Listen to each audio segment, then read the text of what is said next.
Góðan daginn og velkomin. Stefan las I dag, så jeg ætla at prædike for han.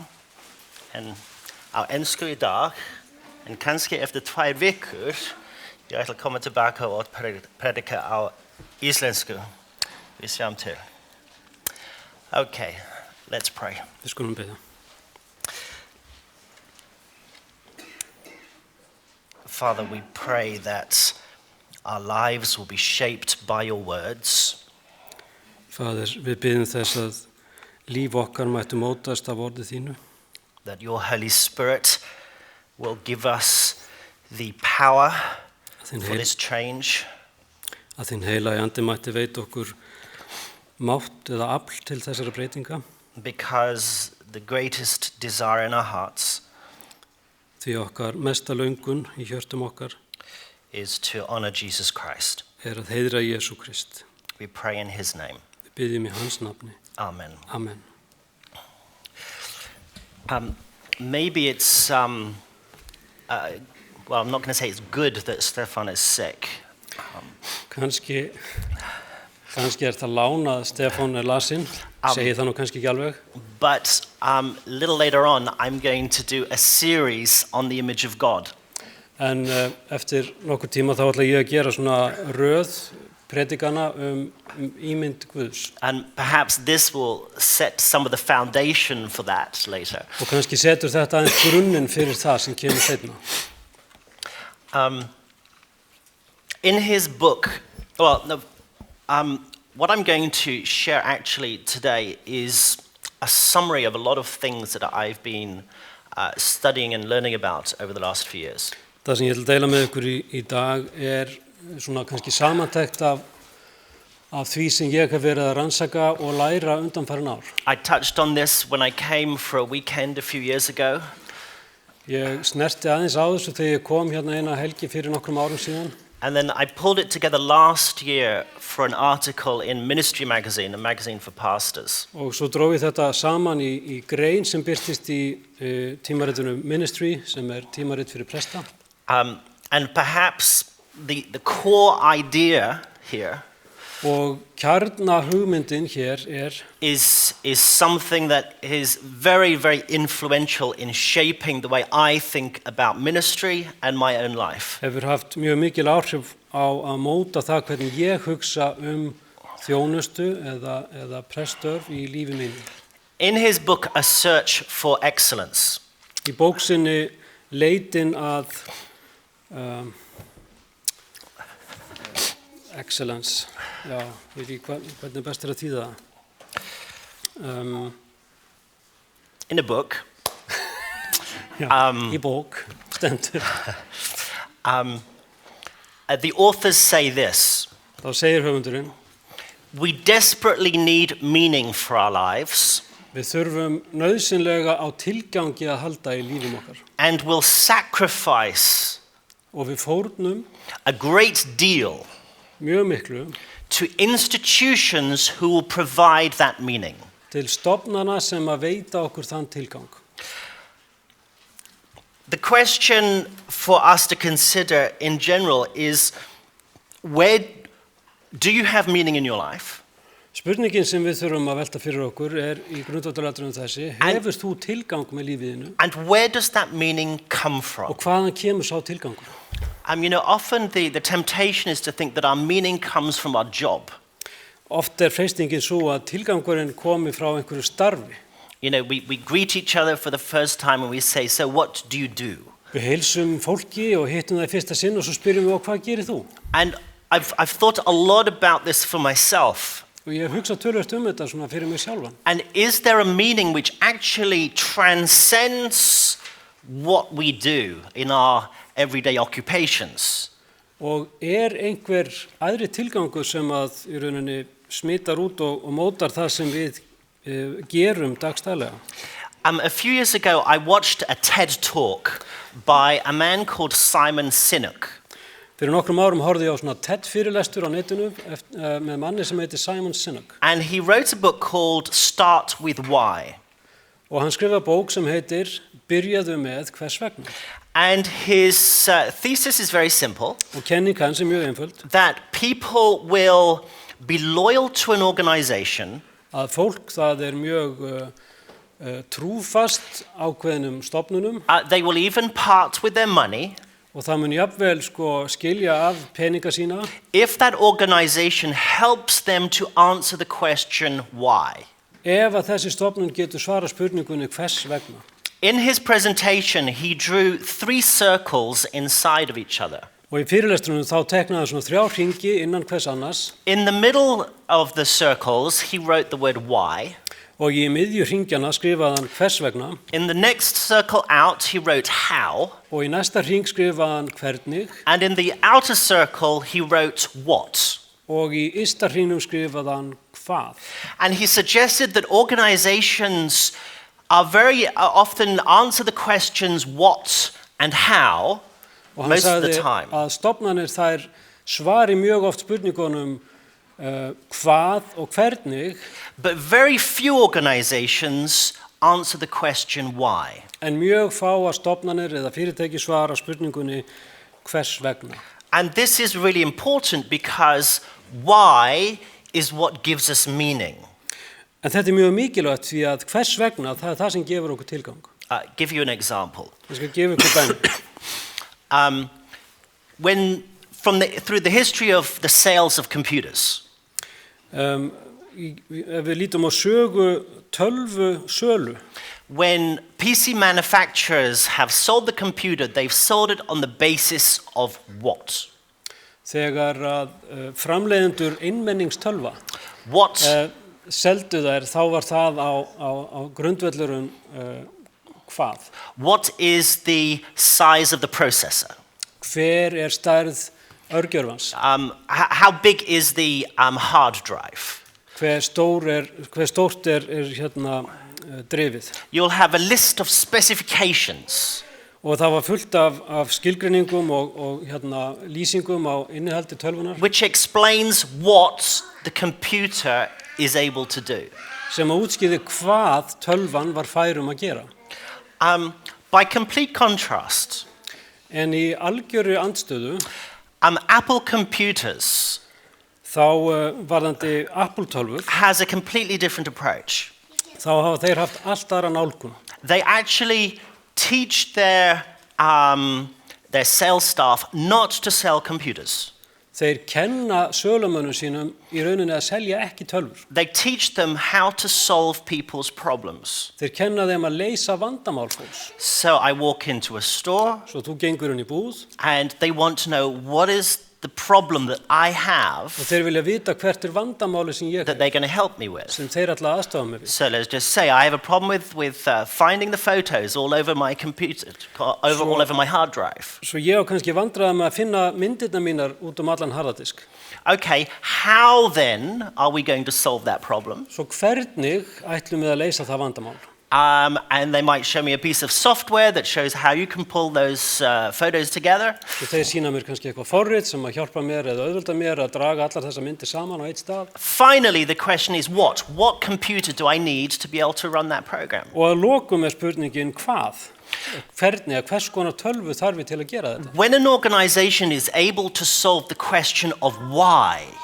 Þegar stofnun eða fyrirtæki tilbúin til þess að svara spurningunni hvers vegna. They will have your loyalty. Þá munu þeir eiga þína trúfesti. And therefore, I am a loyal Apple consumer. Og þess vegna ég mjög trúfastur Apple neytandi. Steve Jobs, who used to run Apple. Steve Jobs, sem var forstjóri Apple. Famously quoted the Olympic gold medalist ice hockey player. Hann vitnaði einhverju sinni í hinn fræga íshockey spilara sem hafði unnið til Ólympíuverðlauna. Wayne Gretzky. Wayne Gretzky said this. He says, I skate towards where the puck is going, not to where it's been. Ég skauta þangað sem pökkurinn á leiðinni til en ekki það sem hann hefur verið. When we think about the world. Og þegar við hugsum heiminn. And where is the world going? Og hvert heimurinn stefnir. where would we look in Scripture? Hvert leitum við í ritningunni? Prophetically, I would suggest to you that the world is headed towards the picture that we see in Revelation 18. Og spádómslega séð, þá myndi ég stegja að veröldin stefni að þeirri mynd sem að nefndir í Opinberunarbókinni 18. And I'd like you to open your Bibles because we're going to look at a few verses. Og ég vil að þið fletti upp í Biblíunum ykkar því að við ætlum að líta á nokkur vers. Because I think fundamentally, this verse that we're going to look at first Því ég held í grundvallaratriðum þá er þetta vers sem við ætlum að líta á fyrst. not simply tells us where we're going, Það segir okkur ekki aðeins hvert við stefnum, but it gives us the why, the meaning heldur segir það okkur hvers vegna, gefur okkur ástæðuna that should drive our lives. og tilgangin sem ætti að reka okkur áfram í lífinu. Would you like to read that? Verses 1 to 5. Ok, við lesum fyrstu 5 versin í 18. kafla, Opinberunarbókarinnar. Eftir þetta sá ég annan engil stíga ofan af himni og hafði hann mikið vald og jörðin ljómaði af dýrð hans. Og hann hrópaði með sterkri röddu og sagði: Fallin er Babylon hinn mikla og orðin að djöfla heimkynni og fangelsi alls konar óhreinna anda og fangelsi alls konar óhreinna og viðbjóðslegra fugla. Því að hún hefur byrlað öllum þjóðum af reiðvíni sörlifnaðar síns og konungar jarðarinnar dríðu sörlifnað með henni og kaupmenn jarðarinnar auðguðust af gnóttum munaðar hennar. Og ég heyrði aðra rödd af himni sem sagði: Gangið út, mitt fólk, út úr henni, svo að þér eigið engan hlut í syndum hennar og hreppið ekki plágur hennar. Því að syndir hennar hlóðust allt upp til himins og Guð myndist ranglætis hennar. If this is where the world is heading, Ef það þangað sem að veröldin stefnir, well, it's actually the final proclamation that God's people gives to the world. þetta þessi loka ákall fólks Guðs til jarðarinnar, It would make sense that we should begin preparing to give that message. þá hlýtur það að þýða að við ættum að vera að undirbúa okkur fyrir þetta að gefa þetta þessi skilaboð, þessa boð. But the question is, what actually does it mean? En spurningin er, hvað þýðir þetta? What does it mean to call people out of Babylon, and how does that fit with our purpose? Hvað þýðir það að kalla fólk út úr Babylon og hvernig passar það við tilgang okkar? Now, as you will probably know, the book of Revelation is built on many different Old Testament passages. Og eins og við kannski vitið þá er Opinberunarbókin byggð á mjög mörgum ólíkum vísunum í Gamla testamentið. The three important passages that talk about the call to come out of Babylon. 3 mikilvægastu kaflarnir sem að fjalla þetta kall út úr Babylon. You've got the prophet Isaiah who is looking forwards Þá höfum við to Jesaja the spámann exile. sem að horfir fram til herleiðingarinnar. Jeremiah is speaking while God's people are in Babylon.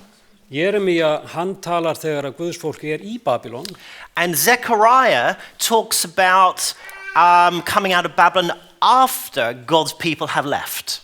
Og Sakaría, hann talar að koma út úr Babylon eftir að fólk Guðs hefur farið það. But it's Zechariah that I want to focus on. En mér langar til þess að leggja áherslu á Sakaría. Zechariah's call comes about 520 BC. Kall Sakaría kemur það bil 520 fyrir Krist. A remnant has already come out of Babylon. Leifar hafa þegar yfirgefið Babylon. And they are now in Jerusalem. Og þær eru núna í Jerúsalem. Now, long before this remnant returns, Löngu áður en þessar leifar snúa aftur, is one of the most, I think, amazing prophecies in the Bible.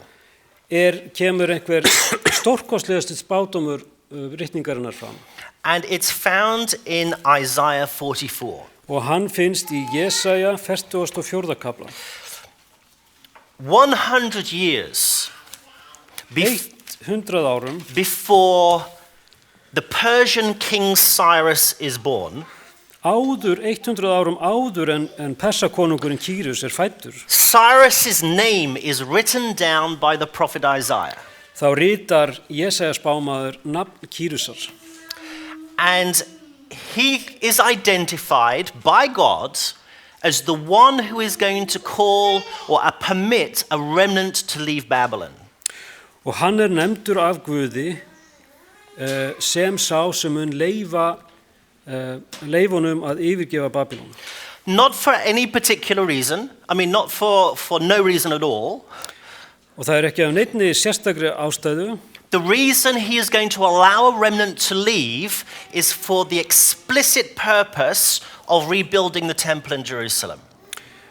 Heldur ástæðan sem gefin fyrir því að hann ætlar að leyfa leifunum að yfirgefa Babylon sú að þessi sérstaka ástæða að þeir að endurreisa Jerusalem. Now, what I'd like you to read is Isaiah 44 verse 28. Og ég vil að við lesum 28. versið í 44. kafla Jesaja. And then the first 6 verses of 45 and then verse 13.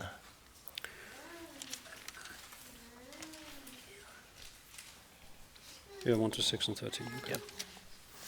Já, við ætlum að lesa hérna síðasta versið í 44. kaflanum, 28. vers, og svo fyrstu 6 versin í 45. og svo 13. versið. Ég sá sem segi Kýrus. Hann hirðir minn og hann skal framkvæma allan vilja minn og segja Jerúsalem, hún skal endurreist verða og musterið grundvallað að nýju. Svo segir Drottinn við sinn smurða. Við Kýrus, sem ég held í hægri höndin á til þess að leggja að velli þjóðir fyrir augliti hans og spretta belti af lendum konungana til þess að opna fyrir honum dyrnar og til þess að borgarhliðin verði eigi lokuð. Ég mun ganga á undan þér og jafna hólana. Ég mun brjóta eirhliðin og mölva járnslárnar. Ég mun gefa þér hina huldu fjársjóðu og hina fólgnu dýrgripi, svo að þú kannist við að það ég, Drottinn, sem kalla þig með nafni þínu, ég, Ísraels Guð. Vegna þjóns míns Jakobs og vegna Ísraels, míns útvalda, kallaði ég þig með nafni þínu, nefndi þig sændarnafni, þó að þú þekktir mig ekki. Ég Drottinn og engin annar, engin Guð til, nema ég. Ég hertíaði þig, þó að þú þekktir mig ekki, svo að menn skyldu kannast við það bæði í austri og vestri að engin til nema ég. Ég Drottinn og engin annar. So ég, 13. Ég hefi vakið hann upp í réttlæti og ég mun greiða alla hans vegu. Hann skal byggja upp borg mína og gefa útlögum mínum heimfararleyfi og það án endurgjalds og án fégjafa, segir Drottinn allsherjar. So God is going to exalt himself. Svo Guð ætlar að upphæfi sjálfan sig. By calling Cyrus, who he calls his shepherd, með því að kalla Kýrus, sem hann kallar hirði sinn, even though he says Cyrus doesn't know me, jafnvel þó hann segi leið, Kýrus þekkir mig ekki. 100 years before Cyrus is born. 100 árum áður en Kýrus fæðist. When the Jewish leaders saw that the time for the exile was going to close, svo þegar að leiðtogar gyðinga sáu að tími herleiðingarinnar var að enda komin, they came with this prophecy to Cyrus of Isaiah, þá komu þeir með þennan spádóm úr Jesajabók til Kýrusar, and said, look, our God foretold that you were going to send us back to Jerusalem. Og sögðu við hann, sjáðu, Guð okkar hefur sagt fyrir að þú munir leyfa okkur að fara aftur til And we're Jerúsalem. going to rebuild the temple, Og við ætlum að endurreisa musterið and you're going to pay for it. og þú ætlar að borga fyrir það. And he did. Og hann gerði það. There are a number of places where he sees himself in the book of Ezra as the one God has chosen to send the people back to restore the temple. Það nokkrir staðir, til dæmis hjá Esra, þar sem að Kýrus lítur á sjálfan sig sem þann sem Guð hefur valið til þess að leyfa fólkinu að fara og endurreisa. If you're ever in the British Museum in London, Ef þið einhvern tímann eruð í British Museum í London, there is something called the Cyrus cylinder. þá það nokkuð sem heitir sílindir Kýrusar. It's kind of a this-shaped thing in cuneiform where it's explaining how Cyrus is sending people back to their homelands. Og það ritað á þennan sílindir með kílaskrift hvernig Kýrus sendir fólki tilbaka. Now, because of what Cyrus had announced, Zerubbabel was sent with a remnant. Og vegna þess sem Kýrus hafði gefið út, að þá var Serubabel sendur með leifunum. tilbaka. And they start rebuilding. Og þeir byrja að byggja And after just 1 year, they get really depressed. og eftir bara 1 ár þá verða þeir mjög eitthvað niðurdregnir. The people around them are opposing them. Fólkið í kringum þá, það er í hrópandi andstöðu They við þá. get really discouraged. Þeir verða mjög vantrúa á þetta allt saman. So they just stay in their houses. Svo þeir bara halda sig heima við í húsum And sínum. so eventually, Haggai, God calls the prophet Haggai to stand up in Jerusalem Svo að lokum þá kallar Guð spámaninn Haggai til að koma fram og standa í Jerúsalem and he says, is it time for you to live in your paneled houses það tími fyrir ykkur að bara búa í húsum ykkar when God's house lies in ruins? þegar að hús drottins liggur í rústum? It is just 2 months later that Zechariah stands up in Jerusalem to say something else. Og það er aðeins 2 mánuðum seinna sem Sakaría rís upp og stendur í miðri Jerúsalem til að segja eitthvað annað. Now, I'm not sure, we've obviously had a misskilningur. I'm not sure exactly what Iris read in the scripture reading. Það kann að vera að það hafi verið eitthvað miskilningur milli okkar Írisar hvað þetta lesa hérna í ritningalestrinum. It was a little different from what I thought she was going to read. Það var aðeins öðruvísi heldur en ég hélt að hún myndi lesa. It's the book Zechariah. Það er í spádómsbók Sakaría. Chapter 2, verse 6 to 7. Annar kafli. Need to make sure we're in the right place. Annar kafli og hvað, 67? 6 til 7. Þá spurði ég, hvað ætlar þú? Mæla Jerúsalem.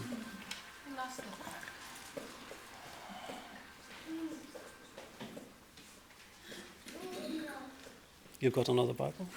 No, this is definitely Zechariah. The question is this Zechariah or is this another book? This is Zechariah.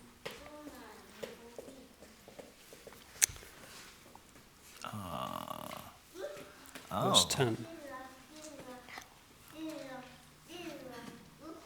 Does it finish with escape to the daughter of Babylon? Já. Yeah. Okay. It's Þetta er vers 10 og 11. completely different numbering. Já. Þannig að þetta er Sakaría, annar kafli, 10. og 11. vers. Upp, flýið úr Norðurlandinu, segir drottin, því að ég hefi tvístrað yður í allar áttir, segir drottin. Upp, forðið ykkur til Síónar, þér sem búið í Babylon. So Zechariah is calling people to flee Babylon. Svo Sakaría, hann er að kalla fólki til þess að flýja út úr Babylon. Now, think about the context of this. Lítið aðeins á samhengið á þessum hlutum. A remnant has already left Babylon and come to Jerusalem. Leifar hafa þegar yfirgefið Babylon og eru komnar til Jerúsalem. So the question is, who is Zechariah talking to? Svo spurningin er, til hverra er Sakaría að tala? Well, he's talking to the relatives of the remnant who are still in Babylon. Hann er að tala til ættingjaleifana sem ennþá er í Babylon. But the question is, why is he calling those people out of Babylon? En spurningin er, af hverju er hann að kalla þetta fólk út úr Babylon? Well, we know contextually that the judgments of God are going to fall on Babylon. Við vitum af samhenginu að dómur Guðs mun falla á Babylon. And obviously God doesn't want anyone to unnecessarily perish. Og Guð vill ekki að neinn farist að nauðsynjalausu. But the call out of Babylon is not simply that people will not be destroyed. En kallið út úr Babylon snýst ekki aðeins það að fólk farist ekki. The reason Zechariah is calling the remnant's relatives out of Babylon Ástæðan þess að Sakaría er að kalla ættingjaleifana út úr Babylon is for them to join the discouraged remnant er til þess að þeir sameinist hinum að segja óttaslegnu leifum to complete the job that the remnant was supposed to have finished in the first place, til þess að ljúka því starfi sem leifunum var ætlað að ljúka til að byrja með, which was to restore the temple that was in ruins. sem var að endurreisa musterið sem var í rústum.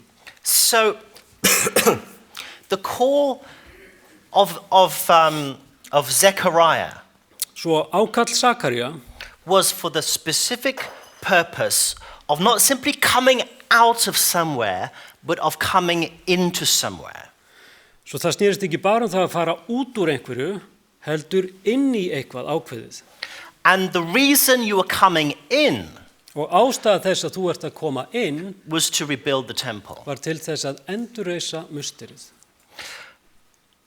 And the reason the temple was going to be rebuilt Og ástæða þess að musterið skildi endurreist was that God would come and live in his temple var svo að Guð ætlaði að koma og búa í musterinu and his glory be revealed across the earth. og dýrð hans opinberast alla jörð. If the temple was not rebuilt, Ef musterið yrði ekki endurreist, the glory of God would not be visible. þá yrði dýrð drottins ekki sýnileg.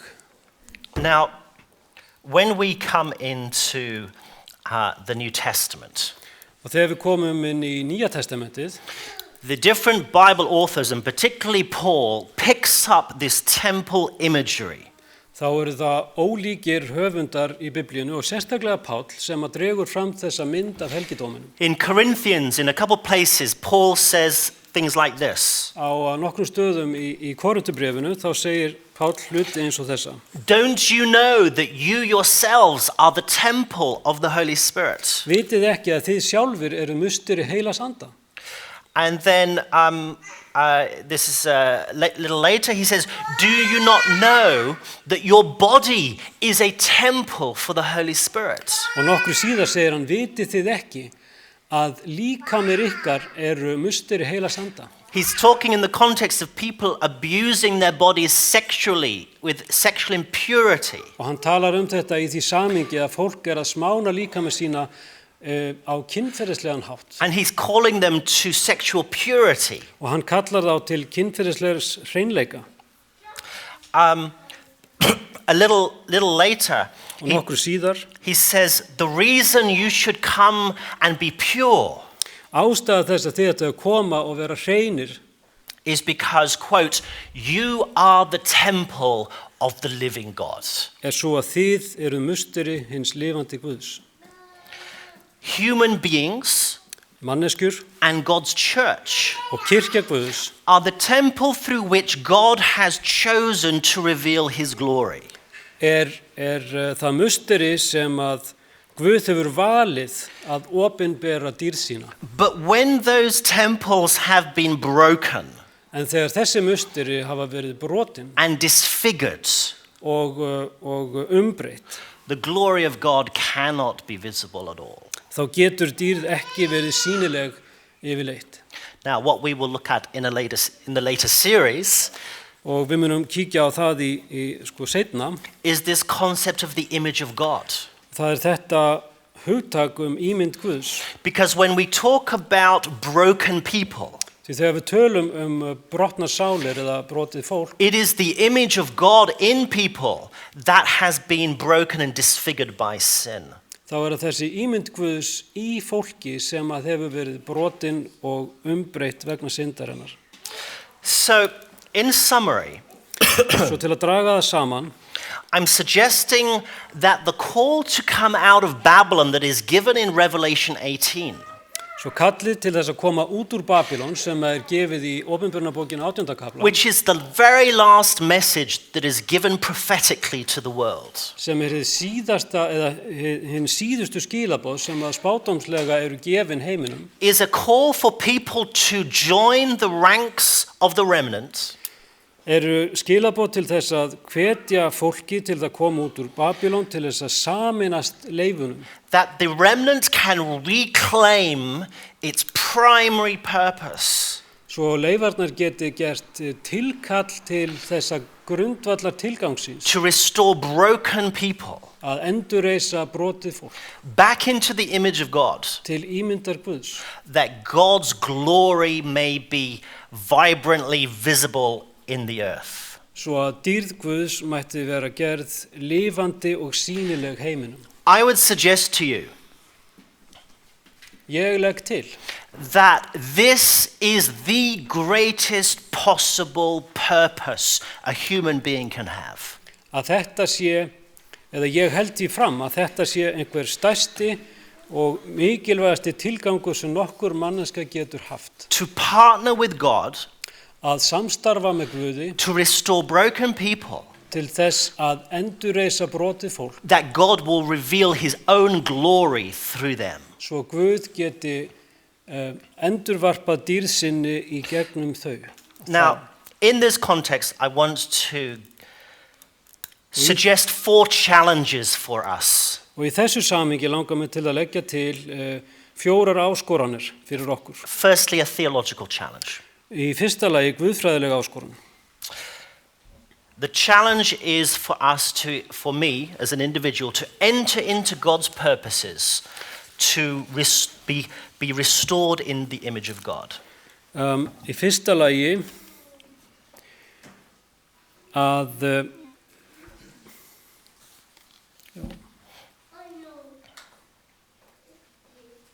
að sameinast þessum tilgangi föðurins þannig að ímynd sonarins mætti vera endurreist í mér. Paul says it is the Father's purpose that you be conformed to the image of his Son. Það tilgangur föðurins að þú mættir mótast til líkingar við son hans. But what in the world does that mean? En hvað þýðir það eiginlega? What is the process which God takes broken people that they may be restored? Hvaða ferli það, þar sem Guð tekur brotnar manneskjur og endurreisir þær? I remember some years ago, I wrote some discipleship material. Ég minnist þess að fyrir nokkrum árum þá skrifaði ég svona efni sem fjallaði að vera fylgjandi eða lærisveinn And Guðs. after I finished, I looked at it and I thought, it's all very nice, but how does that explain the process of transformation? Og þegar ég var búin að þessu leiti yfir þetta, þetta allt voða krúttlegt, en hvernig útskýrir þetta ferli umbreytingarinnar? If you are going to build a house, Ef þú ætlar að byggja hús, you need to know that you start with a foundation þá þarftu að vita að þú byrjar á grunninum. and that you cannot put the windows into the house before the wall is set up. Og þú getur ekki sett gluggana í húsið fyrir en veggurinn komin upp. You can't put a roof on without Og foundations. þú getur ekki sett þak á allt án þess að vera búin að gera sökkulinn. So when it comes to the transformation of a human being in the image of God, what is the process that God uses for that? Og þegar kemur að þessari umbreytingu einstaklingsins til ímyndar Guðs, hvaða ferli á sér þar stað? And if I don't know the answer to that question, Og ef ég veit ekki svörin með þessum spurningum, how can I possibly set out to restore broken people when I don't know what the plans look like? hvernig í ósköpunum ætla ég þá að fara út og endurreisa brotið fólk ef ég veit ekki eins og hvernig áætlunin lítur út? Secondly, a devotional challenge. Og í öðru lagi þá það svona áskorun til að gefast. Paul says that we will be restored in the image of God Páll segir að við verðum endursköpuð til ímyndar Guðs with ever increasing glory með vaxandi dýrð as I learn to contemplate the Lord's glory. eftir því sem að mér lærist að íhuga dýrð Guðs. 2 Corinthians 3:18. Anna Korinthubréf 3:18. So the question for me is, how compelling is the glory of God for my eyes? Svo spurningin hversu mikla löngun hef ég til þessarar dýrðar Guðs? Is the beauty of God so amazing that I prioritize gazing and contemplating him above everything else? Fegurð Guðs svo stórkostleg að ég legg áherslu á það umfram allt annað að horfa á hann? Thirdly, a leadership challenge. Í þriðja lagi áskorun, leiðtoga áskorun. When we think about the local church, Þegar við hugsum kirkjurnar okkar, þessar the temptation for us þá freistingin fyrir okkur svo is to see that our goal is to baptize more people, að markmið okkar sé að skýra fleira fólk, rather than frekar en teaching people how to gaze upon the beauty of God. frekar en að kenna fólki að einblína á fegurð Guðs. Scott McKnight Scott McKnight suggests that modern evangelicalism has overemphasized justification. hann leggur til að kristnin í nútímanum hafi lagt megin eða of mikla áherslu á réttlætingu Historically. í sögulegu samhengi. So that we are very happy to have arrived and be saved. Svo við erum mjög ánægð með að hafa komist til endamarkana og vera frelsuð. And baptism becomes the culmination of this journey. Og skírnin einhvers konar, hvað maður segja, það svona þetta loka takmark þessa ferðalags. So now I'm saved. Svo nú ég frelsaður. I'm can sit in church and I'm safe. Og ég get setið hér í kirkjunni frelsaður. And now I'm waiting for Jesus to come. Og nú bíð ég bara eftir að Jesú komi aftur. And he suggests that this overemphasis through history has blinded us a little bit. Og hann leggur til að þessi ofuráhersla í gegnum söguna hafi blindað okkur svolítið. From the importance of sanctification that goes alongside. Frá mikilvægi helgunarinnar sem að fer samhliða. So how can we ensure that this prophetic mission of transformation is prioritized in our local churches? Svo hvernig getum við verið vissum að þessi, hvað maður segja, þessi spádómlega sýn til þess til umbreytingarinnar að það sé lögð megin áhersla á það. And then finally a missiological challenge. Og að lokum áskorun varðandi boðun. Paul says, I am in the pain of childbirth until Christ is formed in you. Og Páll segir, ég í fæðingarhríðum þess að Kristur sé myndaður í þér. This is when I'm very pleased that I'm a man and not a woman. Ég mjög þakkláttur fyrir að vera karlmaður en ekki kona. But Paul says, I'm willing to go through any pain until Christ is formed in you. En Páll segir, ég tilbúin til þess að gangi gegnum hvaða sársöka eða þraut sem til þess að Kristur sé myndaður í ykkur. So the question for me is, do I care about that in the lives of other people? Svo spurningin fyrir mig skiptir þetta mig máli að þetta gerist í lífi annara? Because I can remember at the very beginning of my ministry, sitting with other pastors, talking about whether we care for lost people. Ég man eftir því þegar ég sem ungur prestur sat með fleiri prestum og vorum að velta því fyrir okkur, skiptir annað fólk okkur raunverulega máli? And none of us did. Og það gerði ekki hjá neinum okkar. I had to get on my knees Ég and þurfti að fara beg á hnén og þrábiðja for God to give me that desire in my heart. að biðja Guð að gefa mér þessa löngun í hjarta mínu. I was going to quote a text from Ellen White to close. Ég ætlaði að vitna hér í texta frá Ellen White í lokin. But I'm worried that might tax Helgi's brain a little too hard. En hann hræddur að þetta muni vera of mikil þrekrun fyrir heilan í mér. How are you feeling? I'm all right. All right. I'll I'll just paraphrase do it. With this roughly. Okay, við ætlum bara að endursegja þetta. For eternity, Í gegnum eilíðina, it was God's purpose eða frá upphafi getum við sagt, var það tilgangur Guðs that every created being, að hver sköpuð vera, whether it's a human or an angel, hvort sem það manneskja eða engill, should be a temple in which the Creator dwells.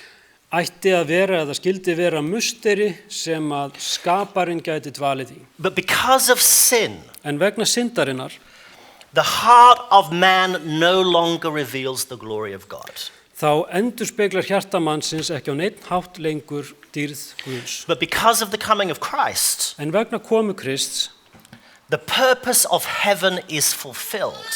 þá tilgangur himinsins uppfylltur.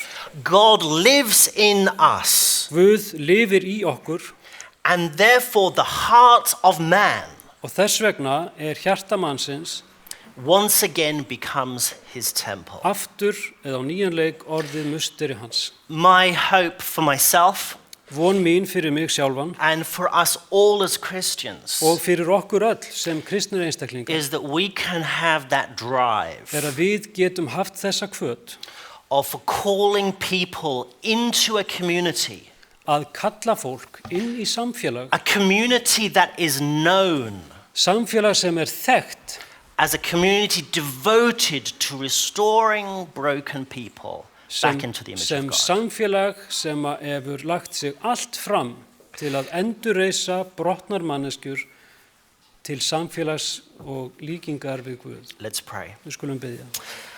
Our Father in heaven, Það á himnum. we are your creation. Við erum þín sköpun. Yet we know, even as your people, how sin has done terrible things within our hearts and minds. En við vitum, þrátt fyrir að vera þitt fólk, að hvað syndin hefur gert marga skaðlega hluti í hjörtum okkar og hugum. But you have designed us to reveal your glory. En þú hefur hannað okkur til þess að endurspegla dýrð þína. Father, I pray that we will become known Faðir, ég bið þess að við mættum verða þekkt as a community devoted to restoring your image in broken people. Þekkt fyrir að vera samfélag sem hefur lagt sig allt fram að endurnýja eða endurskapa ímynd þína í brotnum manneskjum. That the glory of Jesus Christ Þannig að dýrð Jesú Krists will be on display in our city. mætti vera sýnileg í borgum okkar. May this purpose Megi þessi tilgangur give us the greatest reason gefa okkur hérna stærstu ástæðu for living. til að lifa. In Jesus' name, Í amen. Jesú nafni. Amen.